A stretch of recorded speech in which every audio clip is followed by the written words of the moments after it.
Hello, my name is Paul Smithson. I'm a member of the VISI product support team. In this video today, I'm going to be highlighting the new features and functions within the reverse engineering module of VISI 2019 R1. So let's get started. And what I'll start with is just to highlight some of the areas of reverse engineering that these new features and functions can be applied in. So the first and the easiest application is really for stock machining. So applying stock definition for any CAM operations. And this involves scanning a part, creating a mesh, so a two-step process. We see customers using this already for creating stock of castings. So any key features of a casting, we can scan that, get a very accurate replication of any stock material to minimize any air cutting when we come to add cutter paths to this scenario. Also, any tooling damage, so any areas that need either welding, so we can then scan that and get an accurate definition of stock from the weld that's been applied in any damaged areas. And also any big pieces of tooling that have to be reinserted because either damage or recutting areas because of design changes. So if any irregular shaped inserts need to be added to a large piece of tooling, we can also scan that so we can get a good replication of any stock that needs to be machining. And really just to highlight this needs a minimum mesh refinement so that we don't really have to apply much effort within VISI to get a good stock definition to add cutter paths. But moving on, if we want to actually start true reverse engineering, where we are modeling a physical, or we need to model a physical piece of geometry. So we have a component, we have no CAD data, and we need to actually create a usable CAD model. This then needs quite a bit more effort on our behalf, but we now have the tools available to make that job a lot easier than in previous releases. So like I say, if you need to get CAD data and you don't currently have it available, the new functions within this release will definitely help you do that. So, and the aim of the new features now are to create a surface model of data. And what I'm going to do in this is I'm going to go through a number of scenarios because it depends upon your end result, what you're aiming to achieve, which scenario you sort of take, and you can mix and match different elements of the scenarios I go through. So this can again be used for mold repairs, creation and modeling of jigs and fixtures, creation of OEM parts, prototyping, 3D printing of parts, and more so in the future, but we can still be used now in the functions that we do have, but investigation, interrogation of springback for sheet metal parts, and also the investigation, interrogation of mold distortion and compensating for that mold distortion for future creation of parts. So let's start with the range of new features. So just to point out a change that's happened inside the menu structure. So in 2018 R2, we had a new, or the first phase, if you like, of reverse engineering functions. It was under the heading in the drop-down menu called Point Cloud. This was introduced in this release. And in this release, we only really had functions that were acquiring data from a scanning arm and then converting it to a mesh model. So 5 features or 5 functions were incorporated in this release. As you can see there, we go from point scanning, points filtering, and then converting right down to a smooth mesh. So in this release, 2019 R1, we've renamed the point cloud menu to be called reverse, because we now have many more functions. And if I just open this, 18 additional functions now have been incorporated inside this menu, and you can see they have highlighted. They range from adapting meshes and also investigation functions, right down to creating surfaces from the mesh data that we have. So now we have a full range of reverse engineering functions, and in this video I'm just going to go through the application of some of these. So I'll start by just recapping really some of the functions that were incorporated in 2018 R2. So data acquisition. Now, one thing that has improved in this area is we've now extended the range of supported scanning devices. So we can now acquire data from the new Hexagon absolute arm. In addition, we can also still import data directly into VISI from the Roma absolute arm, which the new absolute arm now is really replacing. Also the Leica absolute tracker and scanner, and any plug-in measure device using the RDS connection software. Now, if anyone has a scanning device that doesn't use RDS, so it is still possible to import data into VISI using the neutral CSV format, or there's a number of import file extensions that can be imported through the point cloud import menu. So we cover quite a range of import options to get data into VISI, so we can start using the new reverse engineering functions. Data directly from these devices.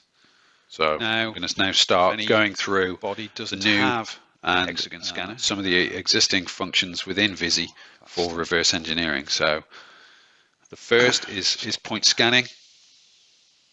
So we have the ability to scan in data directly. I've got a quick video here just to show you.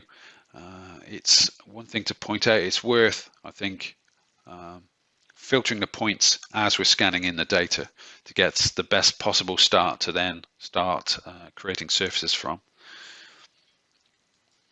So let's have a quick look of this. So in this example, I'm going to show the import of scanned data, how it looks in VISI, and actually me scanning the data in the same time. So you can see here we're scanning in this component. You can see there the thousands of points, some over 1.5 million points scanned in already.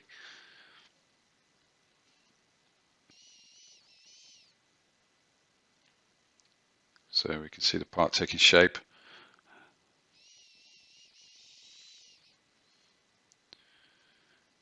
Now you'll see the image on the screen in VISI is moved as I'm moving the scanning arm. So the camera, you can see the parts rotating as I'm moving the scanning arm.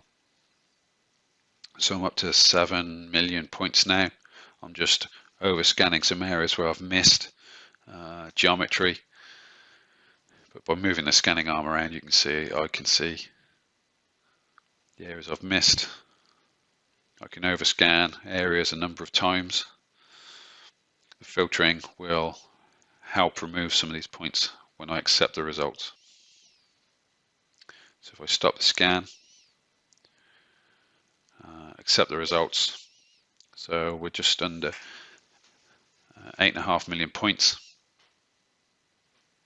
And there we go, the representation of the part. There's quite a bit of overscan I've picked at the table, but we'll we'll deal with that in the next few steps. Okay, so that's scanning directly into VISI with a Roma arm.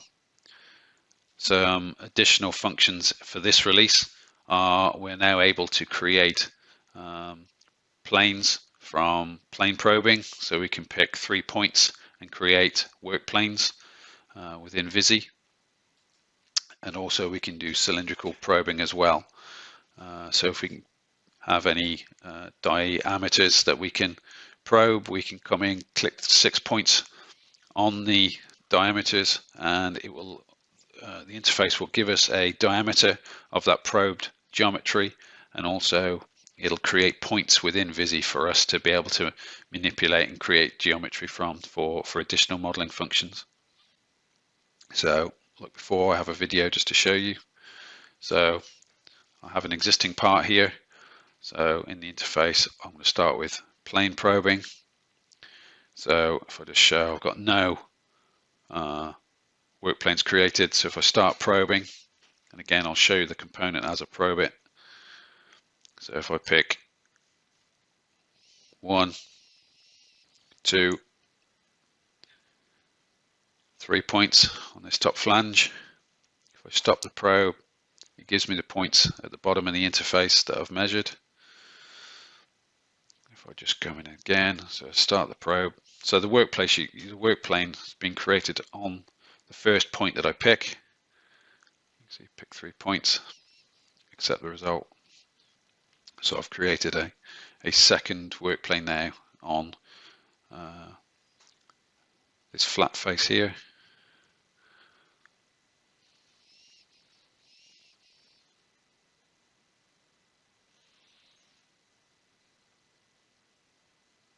Okay, so you can see the geometry automatically manipulates as I move the probe around the component.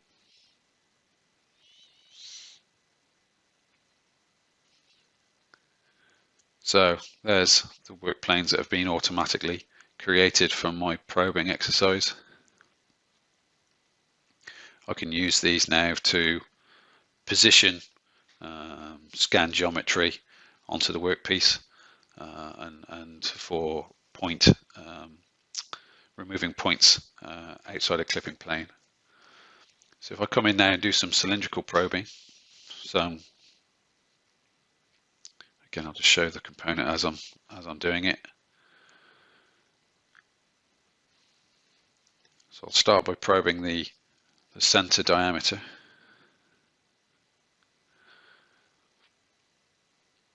So this time I'm going to pick 6 points around the inner diameter. You can just see that the points are offset from the diameter until I come to accept the points. The system knows the size of probe I'm using and it automatically offsets the points to the correct position. Now you can see there's some holes on this component that I do not have modeled into the component. So I'm just going to measure these and probe these in. So you can't actually see the geometry on the screen that I'm probing because it's down below the top face. But I'll change the shading in a minute so you can see the points. So again, I'm just going around 6 points and accepting the data. So if I just probe the last one now, if I highlight here, you can see if when I stop the probing, it gives me the diameter of the hole that I've just probed.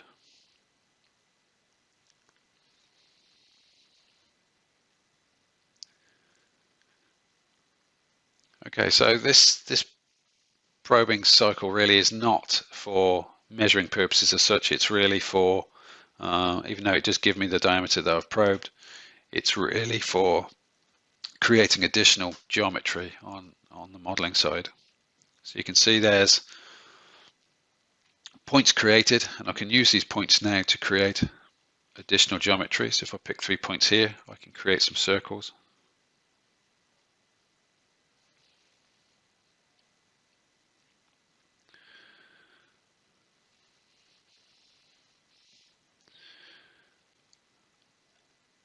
So it gives me the positions of the points. And if I now just extrude these faces here, there we go, and just create some holes inside the part. If I reorientate the part so we're looking directly down on it,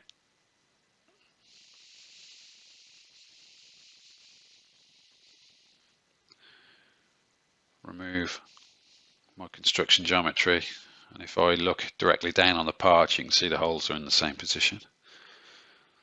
Perfect, that's the result I was looking for. So now we've got some points scanned into VISI. We need to go through the process of points filtering. So the idea of points filtering is to reduce noise from the data that we've scanned into VISI. We do an amount of points filtering in the scanning process, but this first feature called points filtering, it gives us the ability to increase the amount of points we can remove from the scanned data to give us a better starting point when we come to create meshes and surfaces. So the first step would be to run the noise reduction. This deletes sparse points from the point cloud and also gives us an approximate constant density of points within our point cloud. Another function, or the first function should I say, the noise reduction actually removes points from the point cloud. There's a second option within the points filtering called split by distance. This does not necessarily remove the points, but it does break the point cloud down into separate point cloud regions and color them at the same time, so we can then decide whether we want to remove points, and it segments the points by using a distance value, so we can play around with the distance value to get the result that we're looking for. So like I say, splits the point cloud into groups of points, and then we can delete overscan to give us just the geometry that we want to concentrate on for remodeling. So I'll have a model of, or an example of this. So if I open up my scan data, so this is the scan results that I've got. This is my point cloud. So if I come into reverse points filtering, so I select my point cloud. So you can see there's two options here: noise reduction, split by distance. And for the best results, really, you need to run this option twice to get the best result in my view so far, in my experience. So at the bottom here, you can see the amount of points that are being removed. So my starting number of points and how many points have been left after the operation. Now the threshold value here is set for 70 as a default. Now if I change the value to 90, you can see, wow, that's drastically changed the end result. I've removed a lot more points and I'm losing a lot of geometry now. Now in the parameter section, if I change these values here, and it's worth changing these, and what will happen is if I create or have a additional layer, so what I'm going to do is I'm going to create my end result on this new layer, and I've changed the color, so you can see the yellow, I'll change it now to the different color. Blue is my starting result, and you can see there the orange. So the difference between them, you can see how many areas are being removed. It highlights better how many points are being removed. So now you can see the blue is the area that I want to keep. I'm still removing some points. The orange are the points I'm removing, but I'm still keeping points to replicate my geometry. So there's my result. So I've still got a lot of overscan. So these areas here are overscan where I've picked up the table. So I'm not using a clipping plane to get rid of these.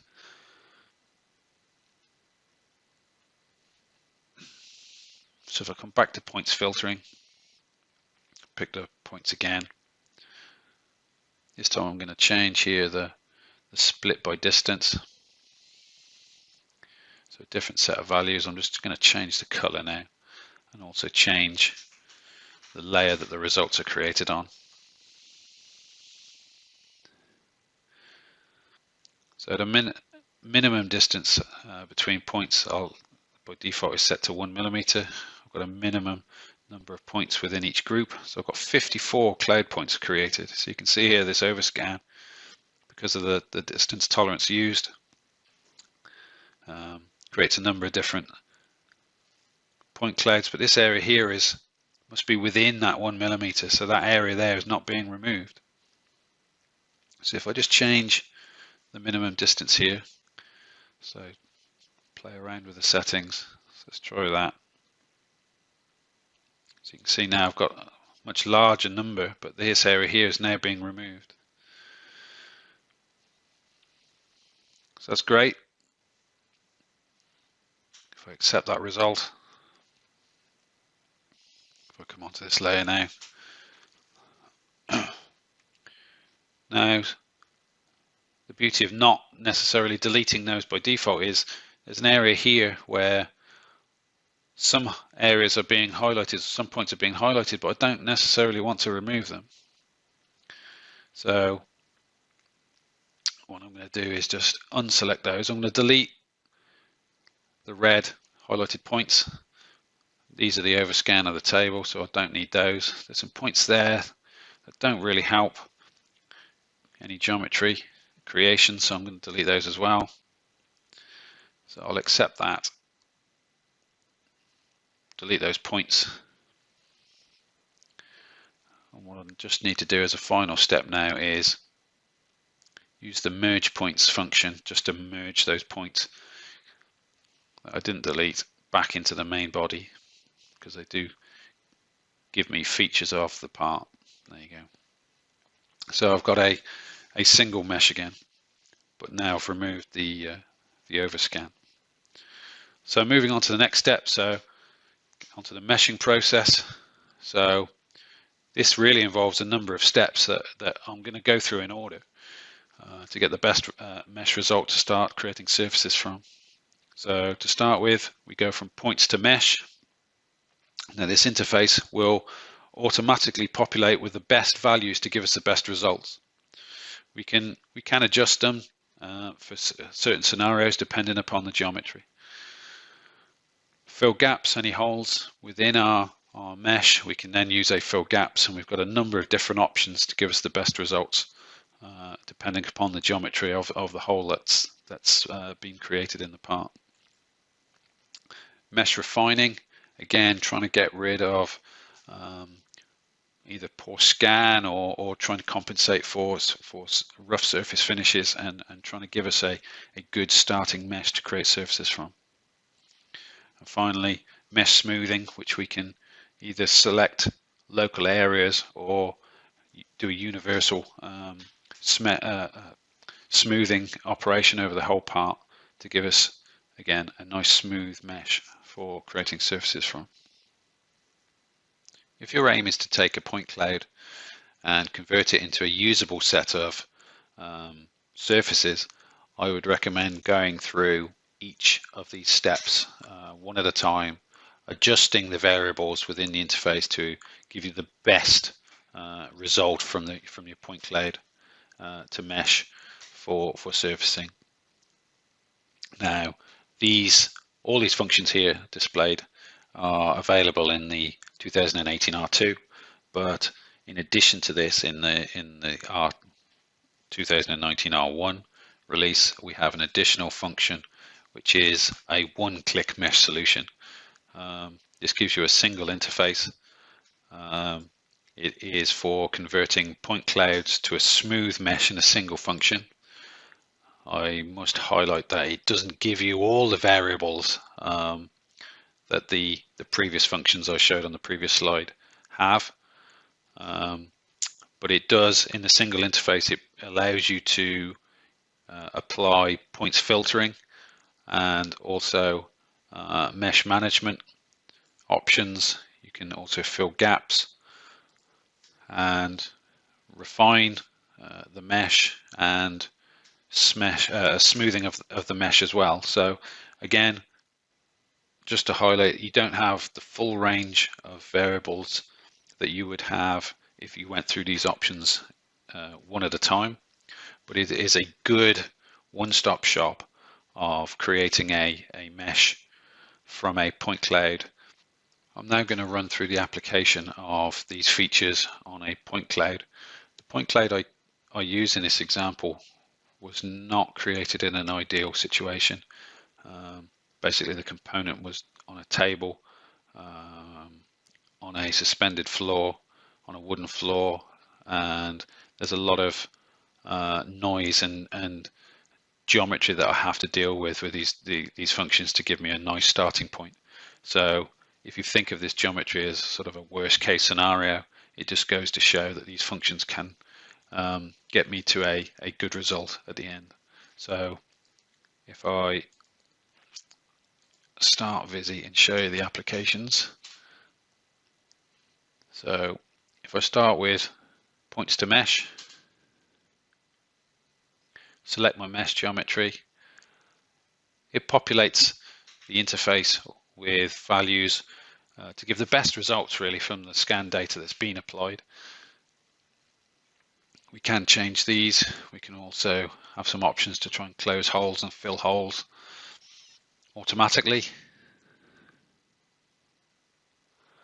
The parameters section, always worth creating new geometry on a new layer so we can compare our starting results with our refined and improved results. So I always change the color and apply the data to a new layer. So if I hit preview, the green color there is my mesh. You can see in this area here, not in an ideal situation, it's not perfectly flat as I'd like it to be. Some areas are better than others, so this is definitely a worst case scenario, giving me plenty of geometry to try and improve upon. So I'm going to start with that as a default. In this area here, I haven't really replicated that hole very well. So if I come in and change some of these values, so you can see number of triangles down the bottom there. If I change the shading, and if I change the average distance between points, just to reduce that value, oh, excuse me, you can see I've made a much tighter mesh now, increased the number of triangles, but it creates a better definition of that feature. Now, if I just change this value here, the maximum triangles, now I've put a value in which is outside the ability of the function to create a mesh. So it's going to tell me that I'm putting a value in, it's not realistic. So I've got a hole in this area of my mesh. So if I use the fill gaps function, so if I select the mesh, it'll highlight with a blue outline all the areas that it decides are a hole within the mesh. I can either select individual areas or a number of individual areas.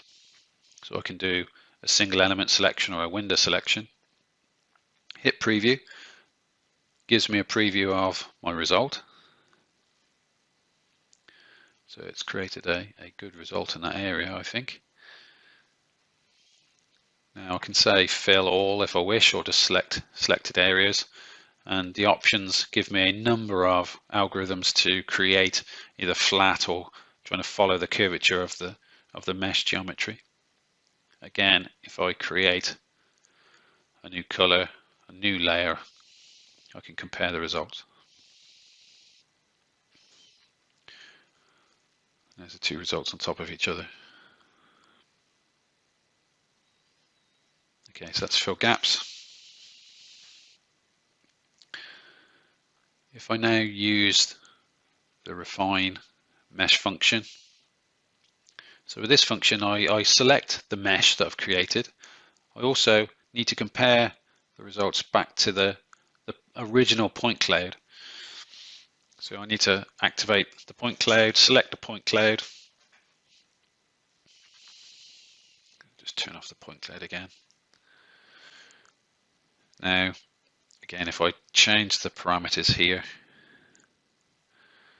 I've already got a refine layer, so I'll just preview that. You can see at the top there, the top of the screen, it hasn't done the best job. In some areas it's improved the mesh, in others I've got a detrimental effect.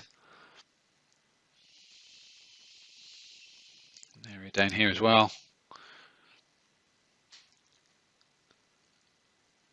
So from these values I need to make some adjustments. So I've got a number of variables in here. Again, I won't go through them all. So if I remove, or just change the value here from remove points by distance. So change it from 10 to 2. So 10 is quite a big value, but at the top here you can see that has improved that area at the top there. Okay, still an area down here, so if I increase it a little more, decrease it a little more, hit the preview, you can see that's improved that area there as well. So I can do a preliminary smoothing. I can options for sharp edges and preservation of radii. So I'll do a preliminary smoothing. You can see that's just smoothing that area right there.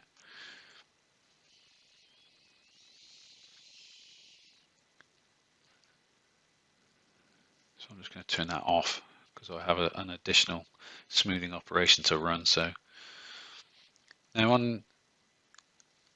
so you can still see there's some lumpy bumpy sections, and also the edges need to be tidied up as well.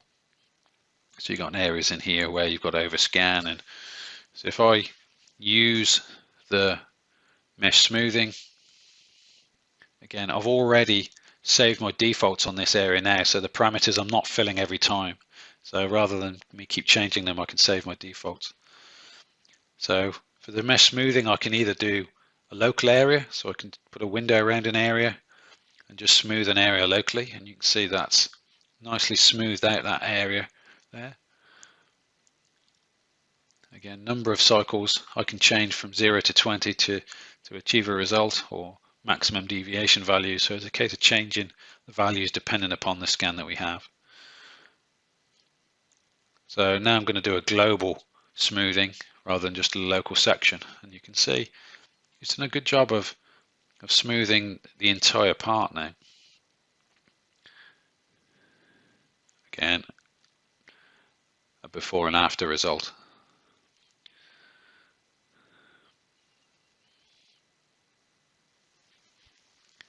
Okay, so now back to the point cloud, and I'm going to use the one-click solution. So one-click mesh, which goes through all of these different individual options in one function. So pick the point cloud, comes up with the one-click mesh solution. So you can see you've got points filtering, you've got mesh management, again populates the values automatically. You can fill the gaps. Now I've got some holes in here that I do not want to fill, so I'm choosing not to select. I will choose not to select the fill gaps in this particular result. And again, refining and smoothing as well. So if I just click this, and this gives me the one-click mesh solution. You can see that's pretty good. If I just flick between the mesh and the one-click mesh, there are some small differences between the two, but not a bad result to give me a starting point for creating surfaces. So depending upon what you're trying to achieve, really, which is the best option to use. Okay, so in addition to these functions, we've got some added functions now within this release. So we have a range of tools for adapting the mesh, and what this will do is, if the first of these is the adapt mesh to circle. So if you've got a piece of geometry that you know needs to be round, but you've scanned it and the mesh results aren't perfectly great, you may have a bit of overscan and you're picking up data from inside the hole and you haven't removed the points, or you haven't removed the mesh, you can use this function to control the size of the hole and the shape of the hole that's being generated within your mesh. In addition to that, adapt the mesh to a plane. So in this image here, you can see this is taken from a casting. So the surface that was scanned was not perfectly flat. It was quite bumpy. But I know that that area needs to be flat, or I'd like it to be flat in my CAD geometry. So the adapt mesh to plane really improves upon the geometry that's been taken. So the smoothing can only do so much from the points and from the geometry that's been selected. So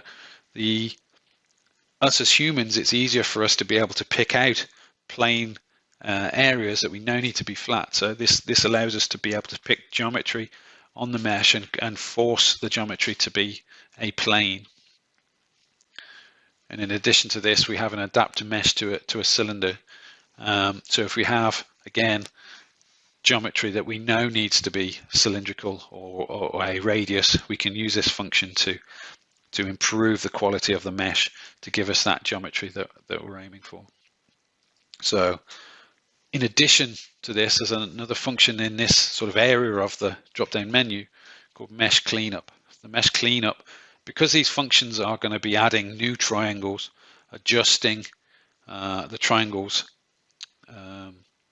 within our mesh, there can be problems with overlapping triangles, and the mesh cleanup just automatically gives us the best mesh result possible. It automatically goes through a number of steps.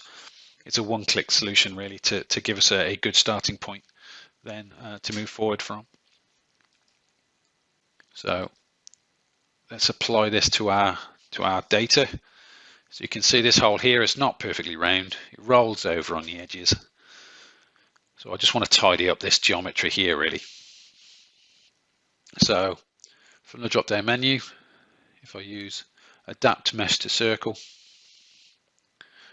pick my mesh, it highlights the edges. So if I pick a hole, and I can select a seed point. I'm not going to, I don't have to pick a seed point. So to start with, I'm just going to right mouse click to confirm. So I haven't picked a seed point. And if I preview the result, it's now giving me a round diameter. So you can see there the radius, or the forced radius, is 12.177. Now the circle value there, if I just change the tolerance value, you can see there by increasing the value, it's giving me a drastically different result. If I tighten the tolerance up, okay, that's much more acceptable. Now the reconstruction distance value, so if I increase that from 2 to 5, it'll just increase the distance of the mesh's triangle distribution from the edge of the hole, which can help smooth out the rollover really of the geometry. Now I can also activate this forced radius. So if I know I want this radius or diameter to be 12, so it's increased or decreased the size of the geometry. If I want to make it bigger, I can. So I go to 13, you can see the hole gets bigger. But I'm still getting some rollover. So it's not perfectly flat, which I'd like it to be. So if I take a step backwards, and now I'm going to select a seed point. So if I pick the seed point, and if I use that as a reference, so if you can see there, if I just manipulate it. So if I just change the tolerance here, increase that distance there, if I preview that now, you can see it just pulls those faces up to the reference point and gives me a much flatter solution. So I'm not getting the rollover on the geometry that I had originally. So I'm just going to change the component now to give me a worst case of results, if you like. So this is from a casting. You can see it's quite rough and ready, the mesh that I've managed to achieve. So if I filled in some of the holes, You can still see in some areas it's pretty rough. So if I come in and use the adapt mesh to plane, so if I again pick the mesh. Now in this option I can either pick by triangle or by seed point. So if I use seed point, if I pick an area that I think needs to be flat, if I hit preview, you'll see it just flattens out that area. There's still a bit of an area here that it hasn't flattened out. In the middle bit there's a little dent just in there, and over the edges it sort of rolls the edges a little bit. So I've got values in here where I can imprint a plane on the border. If I change the shading, what you'll see is you can see that where it's altered the triangles, and in this area here you can see they haven't been adjusted. So if I just adjust the max distance, and you can see in that center area here, that's made that perfectly flat within that tolerance. If we imprint the borders and just remove those, then so that's a perfectly flat area here, but on the corners here I want a better definition. So if I just come in and say let's turn on the max deviation value, it just gives me a much sharper definition there on the corners. And if I just change the border distance for smoothing, again just tightens up these areas a little bit more as well. So it's a case of playing around with the values really to see and seeing the result to see which is the best values to achieve an acceptable result. So if I look at this radius section now, so if I move on to the next option, so adapt mesh to cylinder, so again click the mesh, and this time if I pick a number of points around this radius here, okay, so these reference points, if I accept that, and to start with if I just hit preview, you'll see tidy up that geometry, so it gives me a much smoother transition now around there.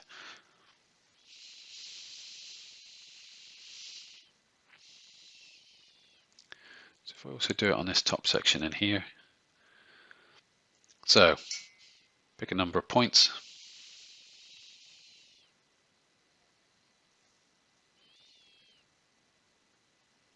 you can see smooth it up nicely.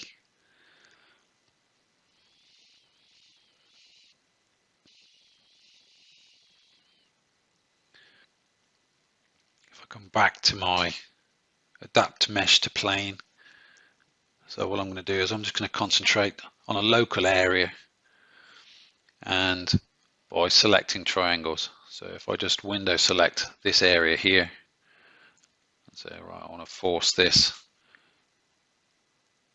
to be flat, and if I preview that,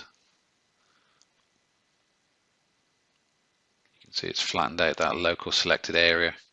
And if I imprint the edges, you can see it adjusts the triangle distribution locally and gives me a boundary. So because of the changes I've made within this mesh now, I need to come and use the cleanup function. So if I just select the mesh, you can see the boundaries are highlighted now from the imprinted edges I created. So if I select a face now, just missing it a little bit. So if I just come in locally, there you go. So you can see a boundary is imprinted. So I can select just that local boundary area if I wish.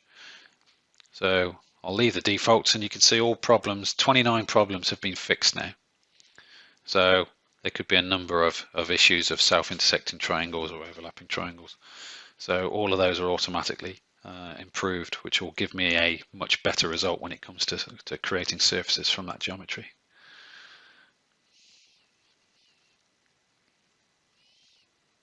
Okay, so this is my example geometry.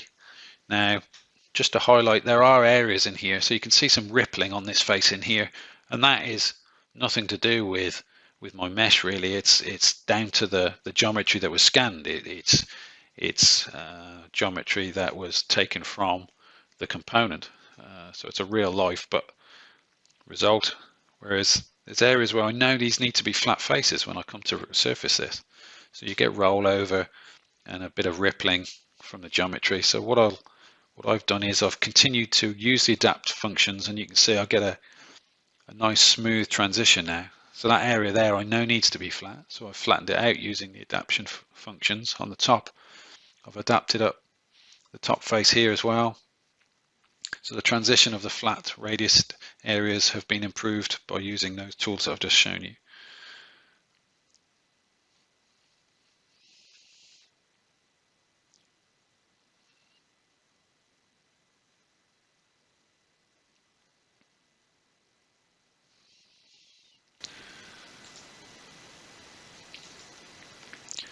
Okay, so we have some other functions now for mesh analysis. So when we've gone through our refinement and adaptation processes, we have a couple of functions now, the first of which is curvature on mesh, and it allows us to apply colors to define flat and radiused areas and changes between these flat and radiused areas, and apply colors to the mesh to create zones then to be able to create surfaces from that. In addition to that, we also have a draft analysis on mesh, which again applies colors to the geometry to highlight flat and radiused areas using a draft of faces. So these two options, it really depends which option to use is dependent upon the geometry. So it may be a case of having to try both to see which gives you the best result, depending upon the geometry that you've got.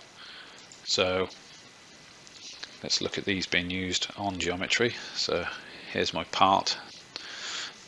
So I'll start by curvature on a mesh. So I select the mesh. It gives me some values depending upon the geometry. And if I apply this, you can see this face here is pretty flat. It's all one color because I've adapted these faces here. These other, I haven't adapted any of these. I've left them as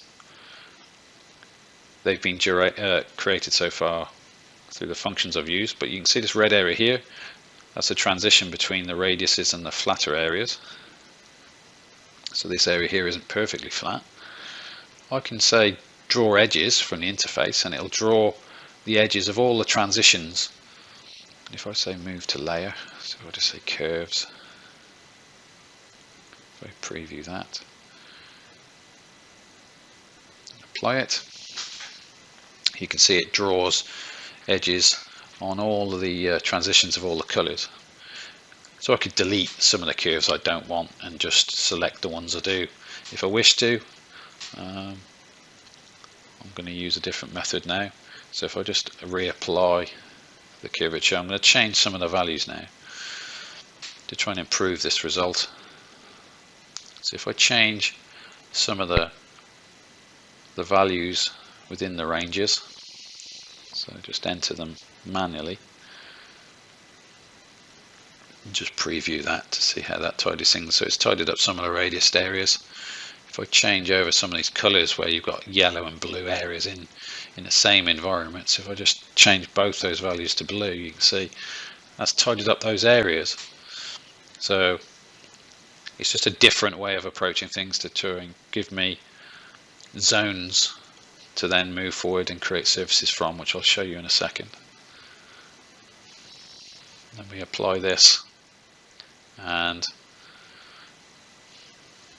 it applies those colors then to the mesh, and you'll see in the future how we can use these colors then to apply surfaces. So different geometry, slightly different geometry. There's more vertical faces on this part. So if I pick a direction, and again it populates values automatically, I can draw curves same as the other interface. If I preview this, you can see the flatter areas on the top, the vertical faces, again pretty much one color, and it highlights the different pieces of geometry on my mesh.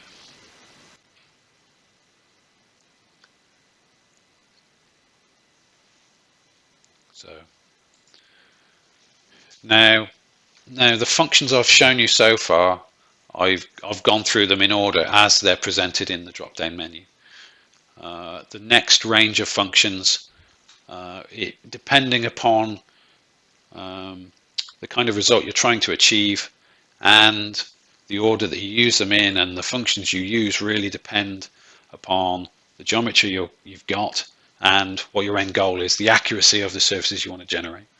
And really, the more accurate the surfaces, the more sort of functions you need to use, the more effort you need to put into it in achieving that in reverse engineering.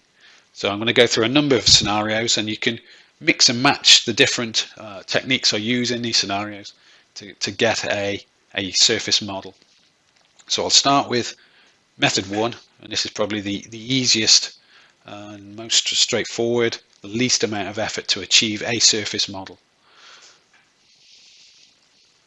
So in this scenario, I'll use the mesh analysis functions to create colors on the mesh model, and then I'll use a new function within the reverse engineering called mesh to surface to create a set of surface data.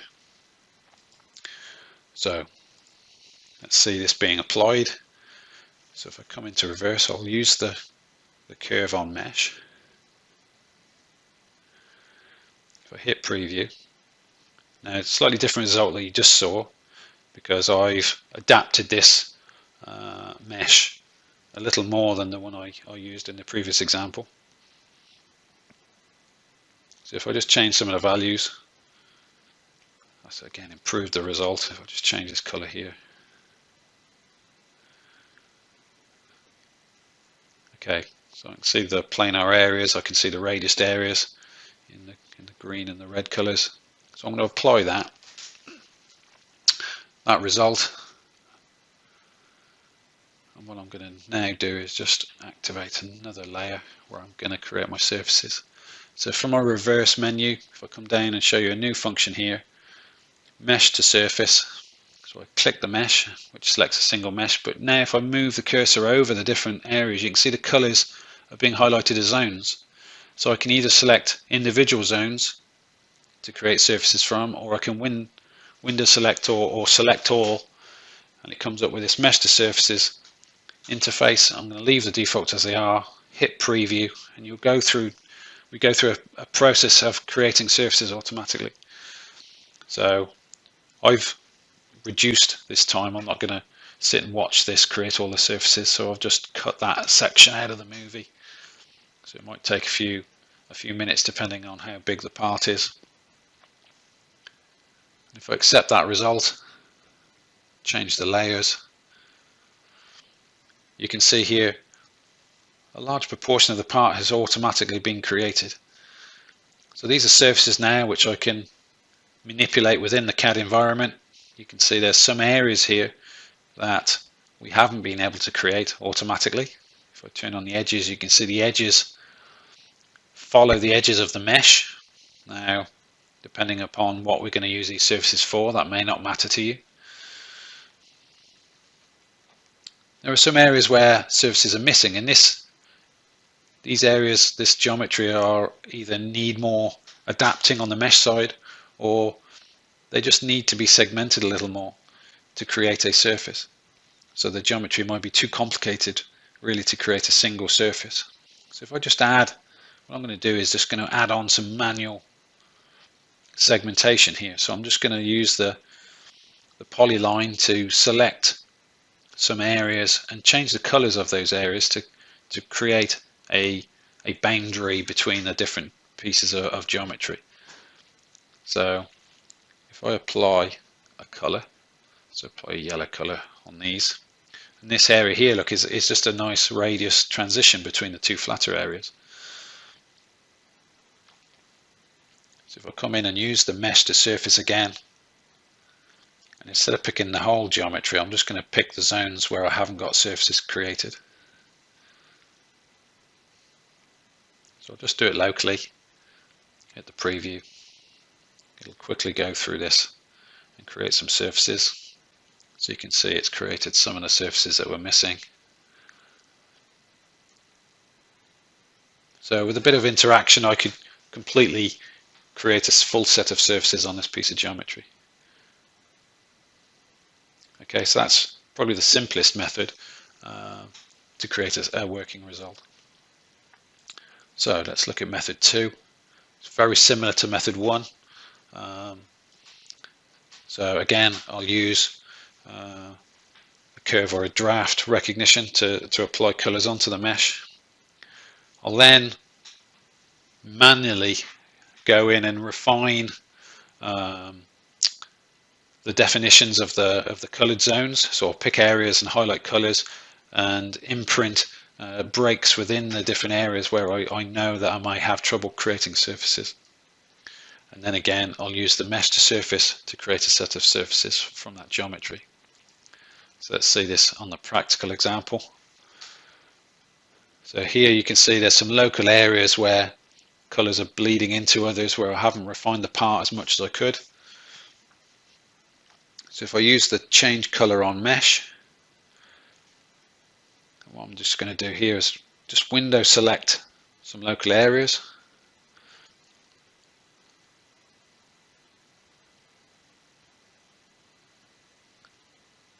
So we'll just grab those areas there, and what I'm going to do is I'm going to change the applied color, so make them blue to match in with the rest. So you can see this green area here where it's just bleeding out into that area. I want that to be one surface ideally. So I'll just grab those areas manually, apply my color, and just tidies up that area. You can see here it just bleeds over the corner. So you've got a bit of red there, so I'm going to use the color selection now. So only select triangles of that color and apply those to be green as well. So that will be creating one radius surface. I can also use the polyline selection. So if I just create a polyline window around a local area, so just grab those triangles in that little area there, just apply green color onto those. Now this area here, I'm just going to tidy this area. If I do just a window selection, the default option would be to toggle between my selections, which when using triangles is difficult to pick just what I want. So if I change the option at the bottom here for toggle, select it to add, now I can create windows over selected areas and it doesn't deselect them. So I can just grab a local area with using a number of window selections to just get the result that I'm looking for. So just to move forward, I've tidied up the two results. So this is the result I'm happy with now. So I've come and adapted this and manually adjusted it, but I want to break where the surfaces get generated on these bigger surfaces, on these red radiused areas. So I'm just going to manually draw on some breaks, as you saw me do in the first example. So I've just manually came in and drawn some polylines to create some break surfaces. So now if I come to the mesh to surface again, so the function I used on the first example, this will create zones for the colored areas. If I select everything, hit preview,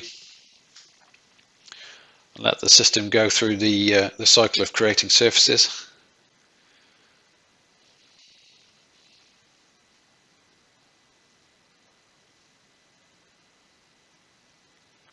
So let's just change the layers just to have a look at the results we've got. So a different result that we got before. Now the main section of more complicated radiuses have been created. So I've got a better result, I think, than the original option I used. There's still some areas where the system hasn't created surfaces, so I need to just apply some additional breaks within the colors. So there's that one big surface here that's not been generated. So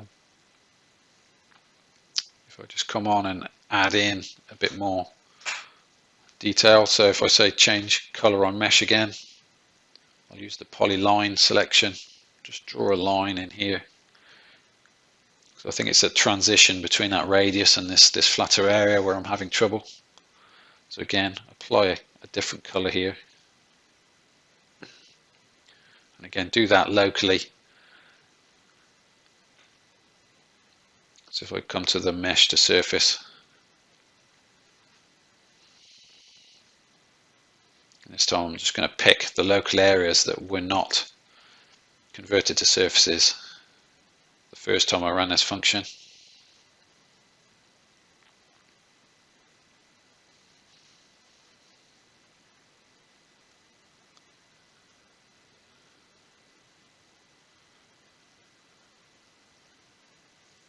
Okay, so we just run that to cycle through.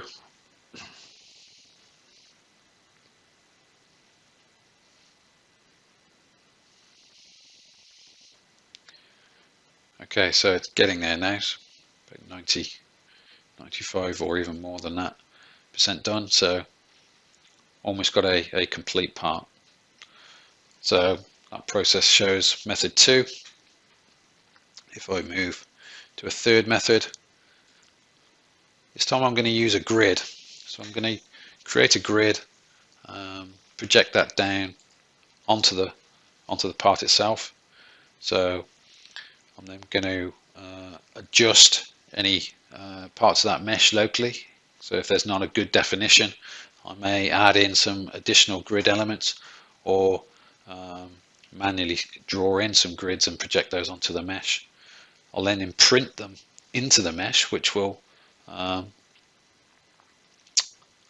create segments within the mesh for me to, or zone the mesh if you like, to create surfaces from. And then the final step would be to convert that from a mesh to a surface. So let's see this applied on a part. So here's my component. So I come to reverse, I use the new function here, grid on mesh. So I pick the mesh, creates me a grid. Again, I can control the spacing of the grid. I'll just hit the preview.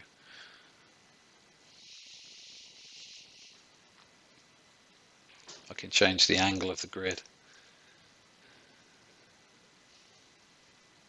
I can edit on the fly, so it gives me the control nodes. I can delete them to remove elements. I can remove, manually just drag and drop the spacing of the nodes. So this creates a 2D mesh, so I can create additional geometry at this point. But if I project that down now, so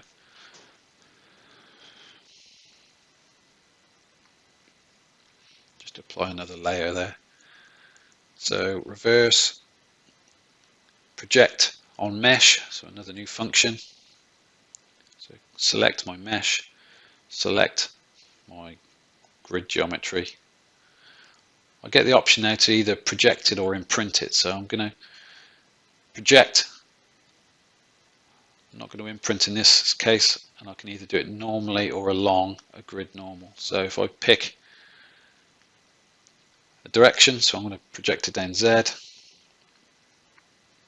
I can retain the wire elements or retain the original geometry. If I hit preview, you can see it projects the grid elements down onto the mesh. So if I accept that result, if I just look at the grid here, so not a bad result there, but on this one face here that's more vertical, you can see the spacing is not uniform to the rest of the grid.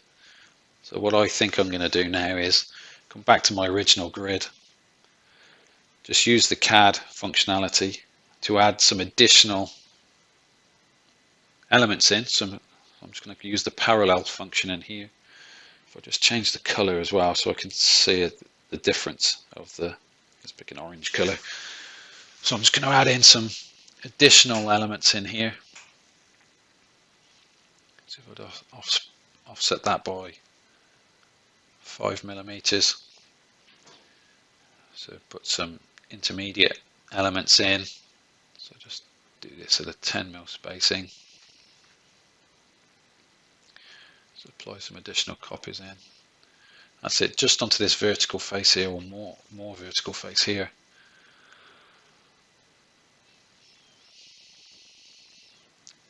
So now if I again come to reverse, use the project onto mesh, but this time I'm going to use the color filter to only select the orange lines I've created. Again, these settings are remembered, so I don't need to change them.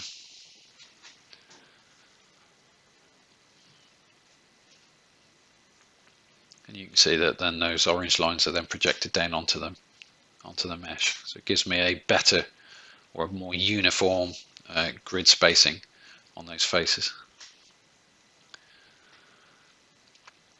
Now I might want to adjust some of these.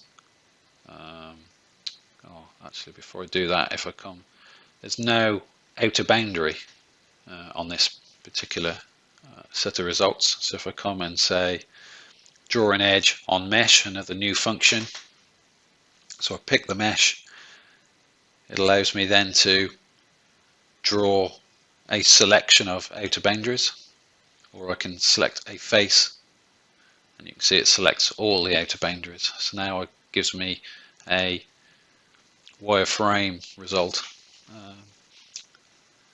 of the outer boundary.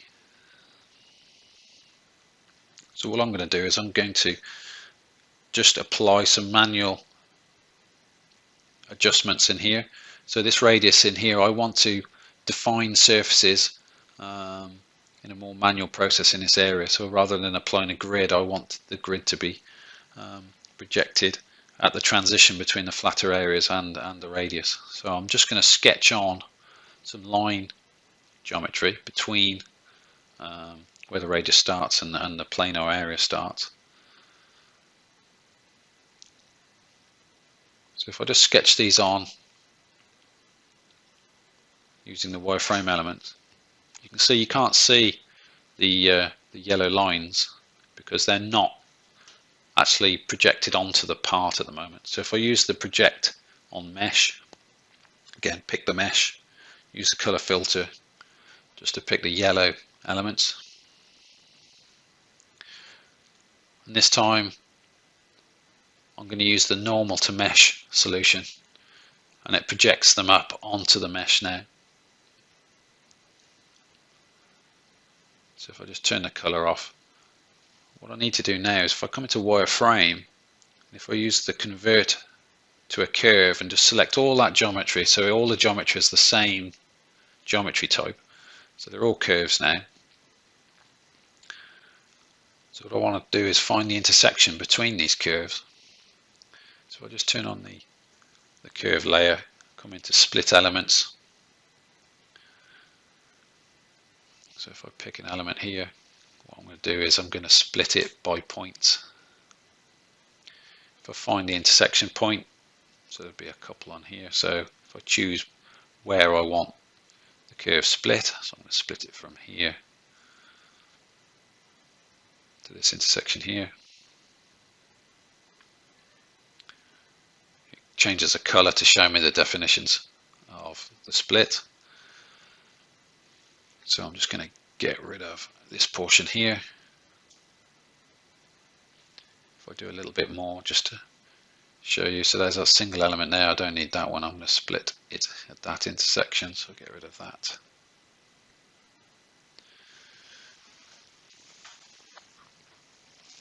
So that'll give me a definition of a surface. So I want to put my own break in here, so I'm just going to draw a line manually. I'm just going to go point to point from here to this element, and then I'm going to project that up onto the mesh.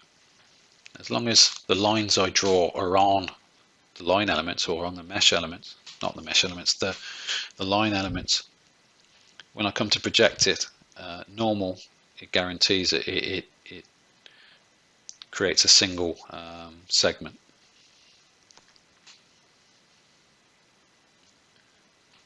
So it projects up nicely and it's fully in contact with the mesh from that point to that point. So I continue that process. So I'll just do it locally. I've changed the colors there so you can just see what I've done. So I just want a range of surfaces going up that radius.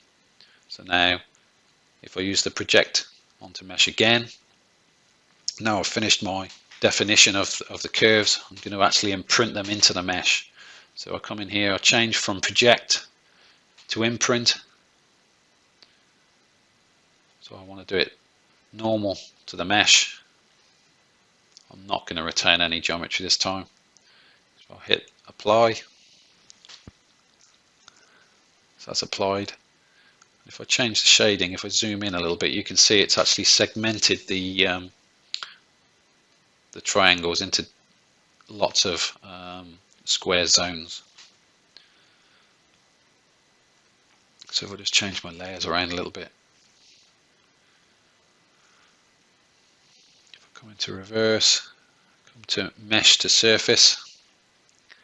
So if I pick that, and now using the face selection, you can individually pick the different zones, or a number of different zones. You can do a window select for just a local area. If I pick the whole part, and then hit preview, if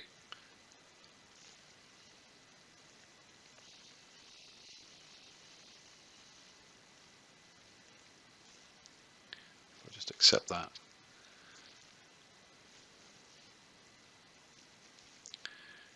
So you can see the surface result there is there's only a few little local areas where I've got surfaces missing, which I could easily go and use the CAD functions to be able to fill those gaps. If I just change the shading, you can see there's lots of segmented surfaces there. So all of these are individual surfaces at the moment. So I can either just to show the different surfaces. So if I unite those together, just to show I can get a single sheet body. There we go, unite straight away, and I've now got a single sheet body.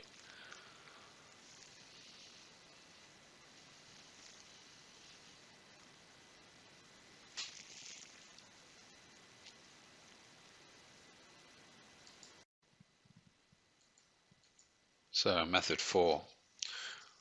On method 4, I'll go back to analyzing the part, highlighting the curved geometry using the curve or draft recognition. I'll refine those results. I'll then draw the edges of the transitions between the colors. The thing with that then is they need to go through a smoothing process, because otherwise they'll follow the edges of the triangles. So if I want a nice smooth transition between the surfaces, I need to go through a smoothing of those curve geometry. I'll then manually draw in some break geometry where I want the surfaces to have breaks between them to better define the radius areas between variable and singular radius areas. Then I'll imprint that geometry into the mesh and then use the mesh to surface. So using some functions that we've already used, but just in a different way, really, to get a different kind of result. So let's see this on the practical geometry. So again, here's my mesh, my starting refined mesh. So there's my initial calculation of the curvature. So I'll then manually adapt that to improve the results and the definition between the geometry. So now I'll go and use a function that we haven't used yet, which is the draw edges on the mesh.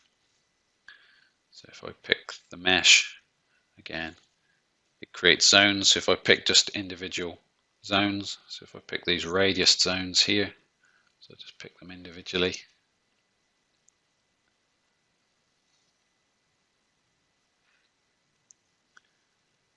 So if I accept that, so that creates curves at those different transitions.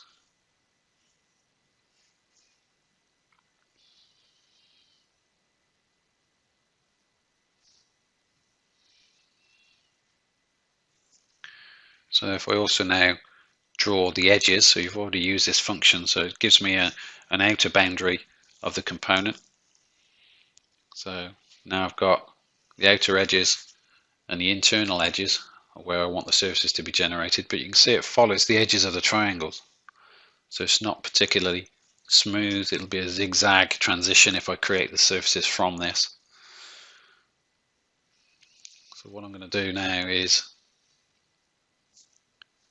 go through another step to improve the results that I've currently created.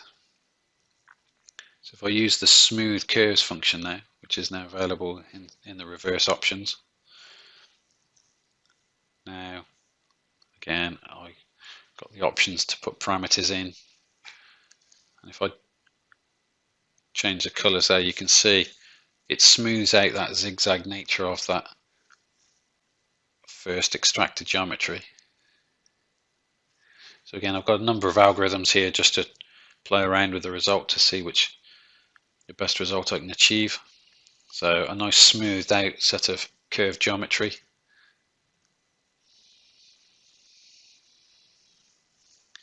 Again, they follow the transitions of the different zones that I've applied on the colors. So if I just, what I'll do now is just draw in some break geometry, just some line geometry basically, and then project that onto the, so at the different transitions where I feel the surfaces need to be broken, I'll either extend the surfaces, which I don't think it really is necessary. I was being a bit overkill.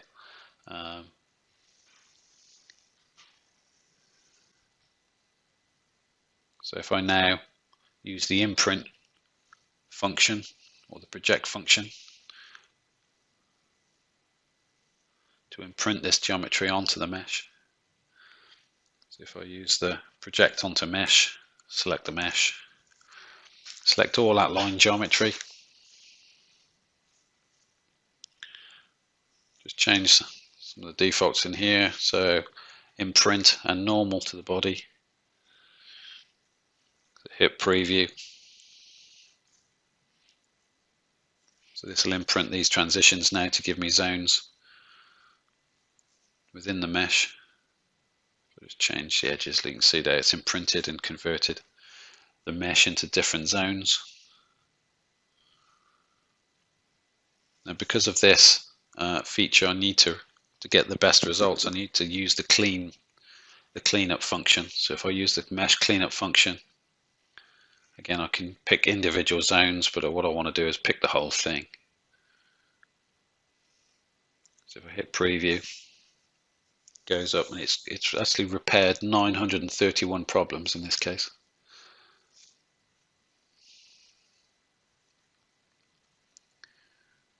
So again, just adjust my layers, make that my active layer. Okay, make sure I got the right mesh.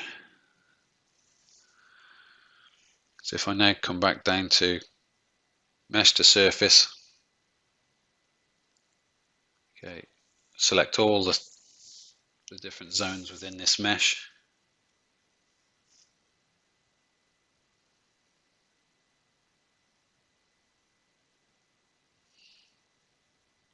Hit the preview, let it go through the surfacing cycle.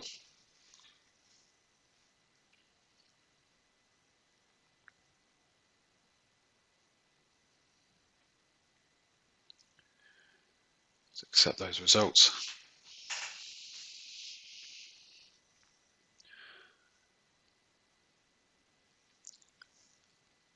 So, good overall result, I think. And if I just turn on the edge, you can see that the transitions, you get nice smooth transitions. So it's getting closer to a true surface model that would have been created in a CAD system. So now the transition between this geometry gives me much more, makes the task of extending those surfaces much easier. And if I need to change any geometry, it makes the task of that also easier. So the final method, slightly different to the ones I've already shown. So if I have a set of mesh that is not a brilliant starting point. So there's local areas or local features that I can pick out more easily. What I can use is an option to be able to create surfaces locally and then use the CAD functions to extend those surfaces, find the intersection, and then trim them back to each other to get the surface geometry that I wish locally. So a bit more of a manual process, I'd say, but it falls upon more of the CAD functions, but gives us a more or a more robust set of geometry to add additional geometry in the future. So then we can unite surfaces and add rads and chamfers where needed. So let's see this being applied. So I'll start with this scan of a casting. It's not great, there's plenty of holes and that in it, so I've had to fill the holes, do some tidying up on the mesh. I've adapted the mesh locally, sort of at this one end. This is the one end I'm going to concentrate on, so I've adapted it, some of the plane areas, and you can see the transition between the two. Some areas I've adapted it and others I haven't. So I'm going to concentrate on this square section in here, and you can see there's a bit of rollover, but I can see where the flat sections need to be. So what I'm going to use is this mesh to surface by triangle. So I'm just going to select triangles locally. So where I've adapted it in the center, I know that's a geometry that I'd like a nice surface from. So I'm just going to grab that center section there, hit preview, and it will give me a single surface locally. So I'm now on this face here, you can see there's some areas where it's not perfectly flat, but I don't want to put a lot of effort into creating a nice flat mesh when it's a surface that I'm aiming for. So I'll just grab the local area there where I know the mesh is better. So I'll do it on these other faces here as well. So I've just got this little section here. Again, just give me a mesh. So let's do it on this last face here. Grab some local triangles. Okay, so that's a good enough starting point. Okay, so I've got some surfaces from my mesh. Well, now I'm going to go into the CAD side of things, so I'm just going to turn the trimming off these faces. So let's remove the trimming.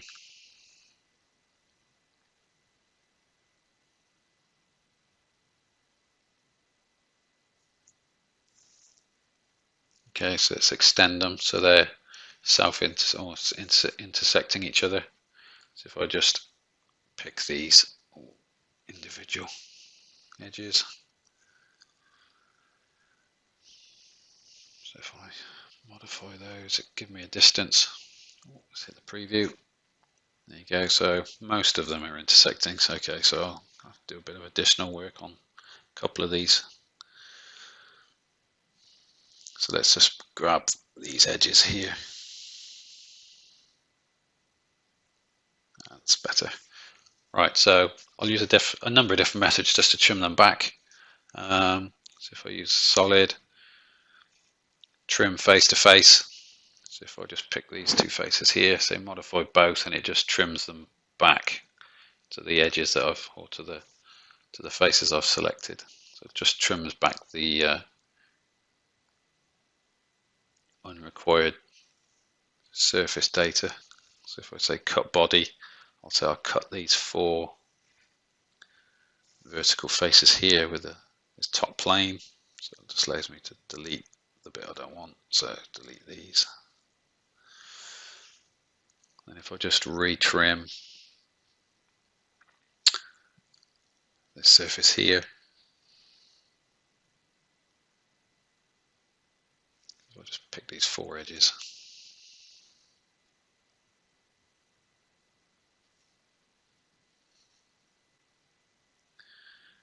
There you go. So if I just unite those surfaces together, so I've got a single sheet body now. if I turn on the original mesh, you can see it replicates the geometry quite well. But now I've got a set of flat surfaces that I can add additional geometry to quite easily. So if I come in and say, right, let's just add some radiuses to all these edges here. So if I start with a 1 mil, if I turn the mesh back on, so yeah, that rod's a bit big.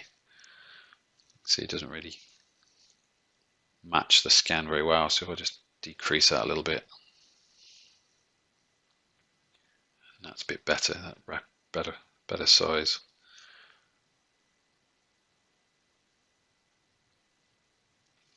Okay, so just a different approach really to achieve local surfaces that we can do some additional modeling with.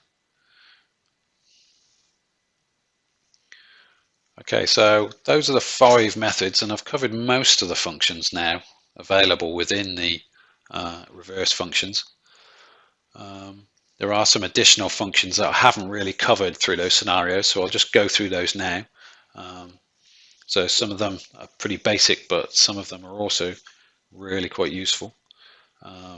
So the functions I haven't used is add triangles on a mesh.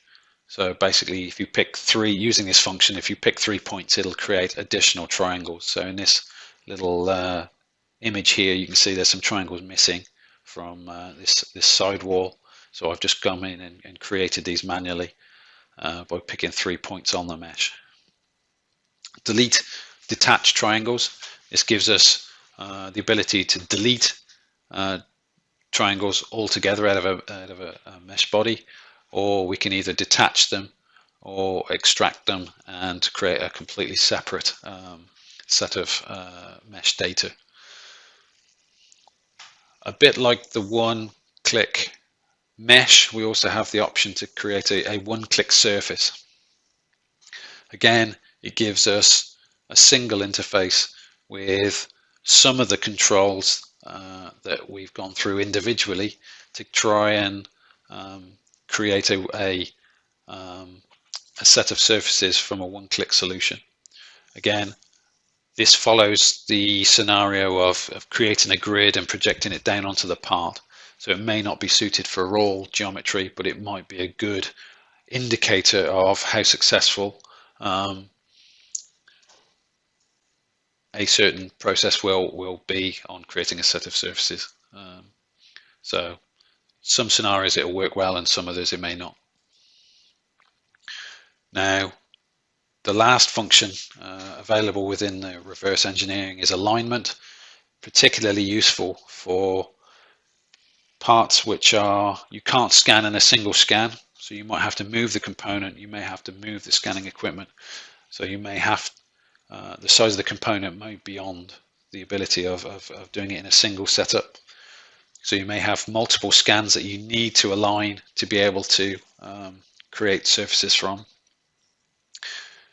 This works quite well. It works on aligning meshes and point clouds, and like I've shown there, you can align 2 sets of data as long as you've got overscan to be able to help align the geometry. So let's look at some of these being applied to geometry. So on this sidewall here, I'm just going to use the add triangle on mesh.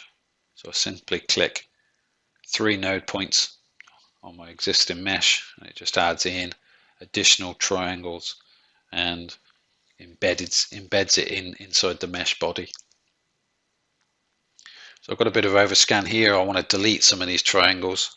So if I use the delete and detach, if I just use the polyline selection, if I just draw a line over the local area that I want to remove triangles. If I confirm that, it just by default it'll just delete the geometry. So I've missed a little bit there. If I use the options button, this time if I just look at this section in here, if I window select this with the options selected now, I get the ability to either delete detach it, which creates a separate set, or I can either extract the geometry to just create a separate set of surfaces. So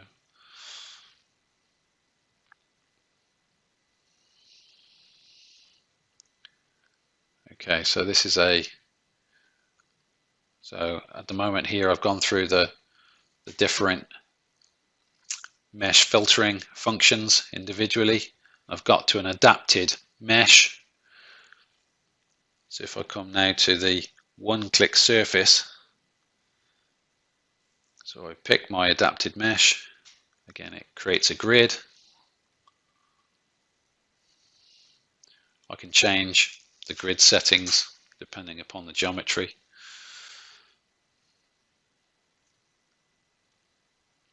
Okay, so then I can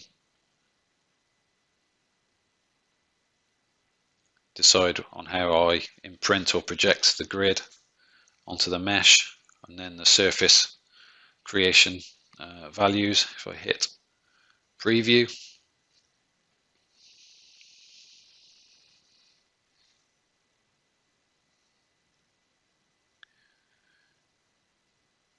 let's go and look at the results.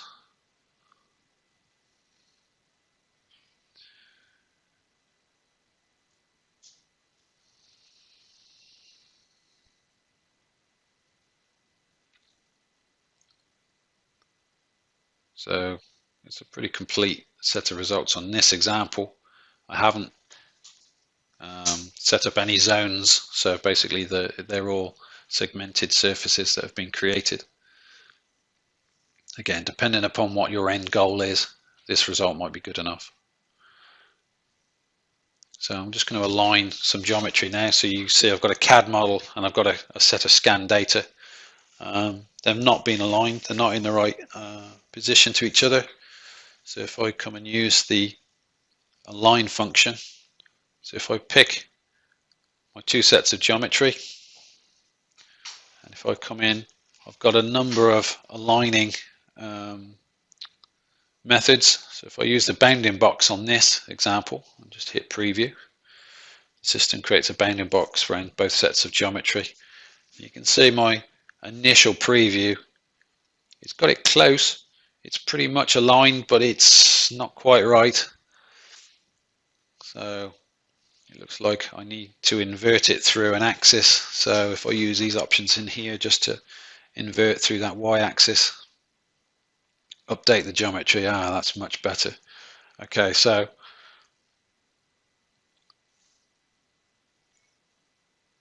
not a lot of effort really there to get that geometry aligned to the CAD data I started from. So I can come in and refine the results to a more accurate result afterwards. So if I start with a simple solution for a quick preview, I can then refine the end result. Now here I've got two sets of point clouds. The component was too big to scan in a single sitting, so I had to create two setups. So I need to align this geometry. So I'm going to change the method. So I'm not going to use the bounding box. I'm going to use the point selection. So I'm going to pick 3 points. Now the problem here is I haven't got geometry that I can pick because this is just a point cloud. So I need to pick points roughly or approximately in the same sort of location. So if I pick a point on this point here, and you can see I've got geometry on the second scan which is in a similar area, so I pick a point here in the same sort of area. What I'm going to do is I'm going to pick 3 points on each part, so roughly the same area. Again, so point 2, and this is the final point, so if I just pick a third point,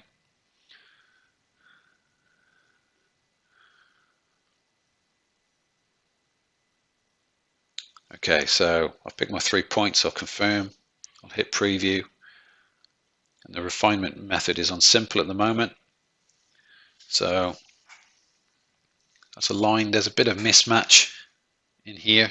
So if I change the refinement method here and go for a more accurate refinement, this will take a little bit longer to calculate, but it'll align the geometry in a much more acceptable manner. So if I accept those results, and that is all the reverse functionality for this 2019 R1 release. There are a few things I just would like to go through before I finish the presentation.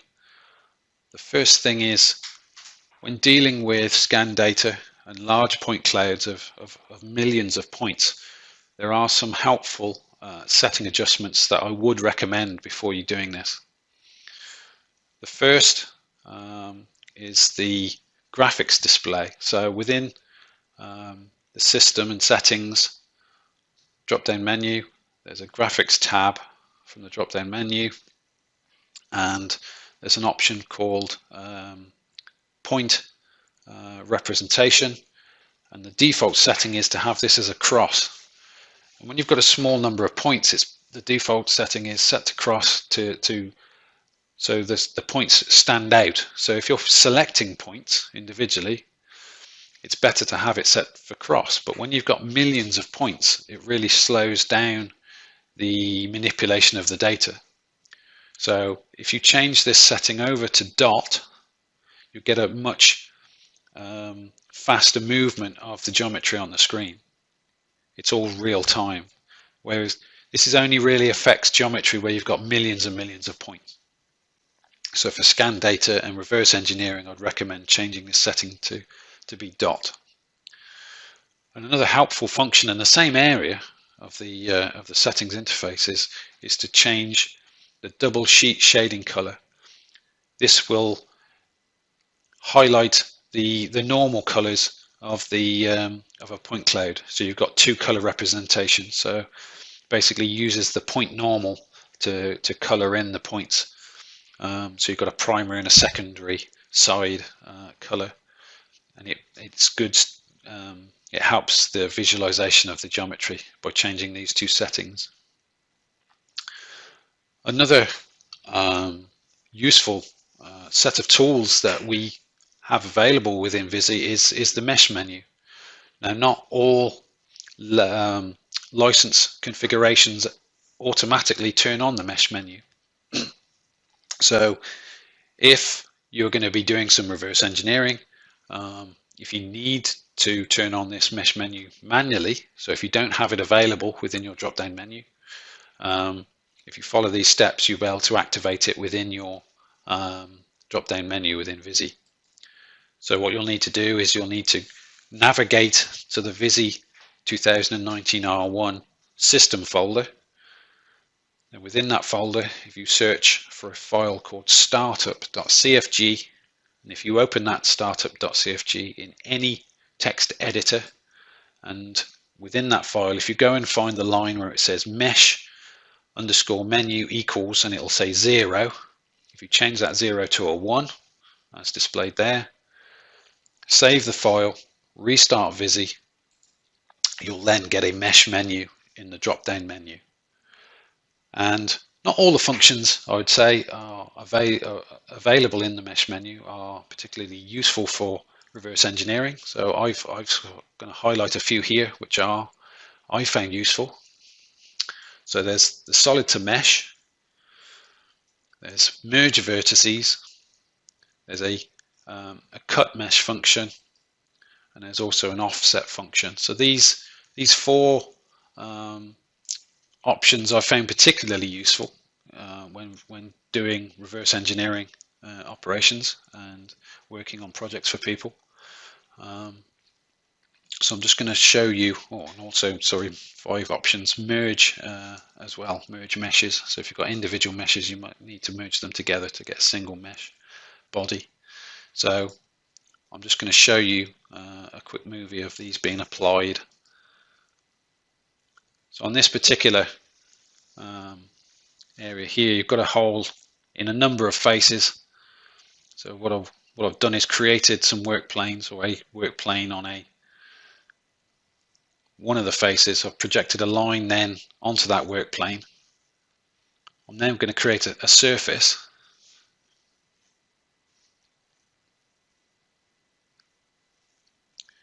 So I've got now got a surface and a mesh body, which I can't unite the two. I can't use the two together. So I'm using the mesh to surface to convert the surface I've just created to a mesh body.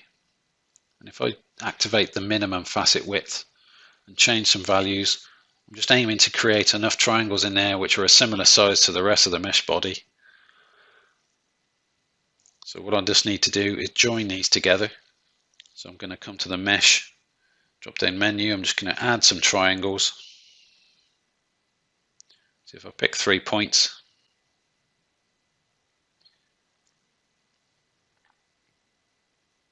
just add in some triangle data. So if I do it at this end as well.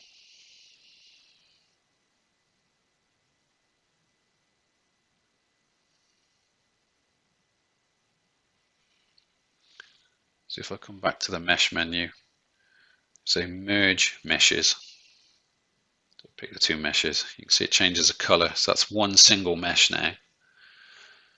But that gives me some geometry now. If I come in and use the fill gaps now from the reverse menu, if I come and say change the value in here and create a flat result.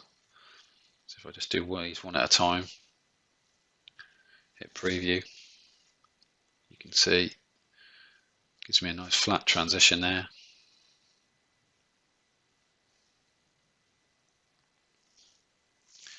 If I fill in a second gap here, you can see now by me creating that additional surface, it gives me a nice sharp transition there. I'm filling that hole. So here's my example of alignment. So I've got 2 meshes aligned, but what I need to do now is cut off the geometry where they're overlapping. So you can see I've changed the colors just to show the overlapping geometry. So if I use the cut mesh, if I select both these meshes, if I just use the origin here as a point to cut them, and I'm cutting this with a plane, so I'm going to keep both sides. So I've now cut that, so I've got 4 meshes in essence. So if I use the delete function, just going to select that middle area, delete the geometry. So I've got 2 meshes cut at the same plane. And if I come back in here and say let's merge those meshes, so merge mesh from the mesh menu, and I've got a single mesh for creating surfaces.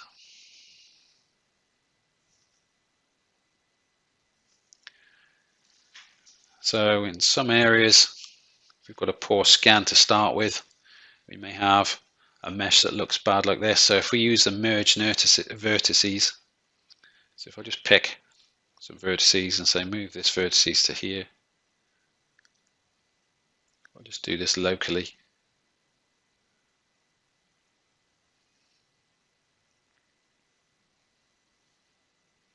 Just improves locally. And if I just come in and say I'm just going to add in another add triangle, so if I just pick 3 points here, I could use the fill holes or fill gaps as well and just tidy the mesh up locally.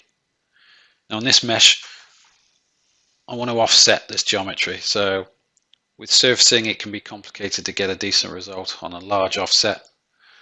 So if I try offsetting the mesh, so I'll put a 5mm offset there, it gives me a nice quick result. But if I increase that result, this is where a surface model may have or run into difficulties. So if I put a 10mm, again that offset's okay. So it's areas where radiuses are, the offset is larger than the radius being applied, and you can see up in that top corner the radius is now sort of disappearing and it's turning into a sharp corner. So that's where a surface model might fall into difficulties.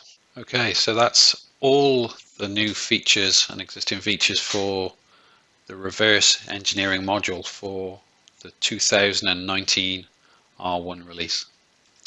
So thanks for watching. If anyone has any questions, please let us know at the support team. Thanks for watching.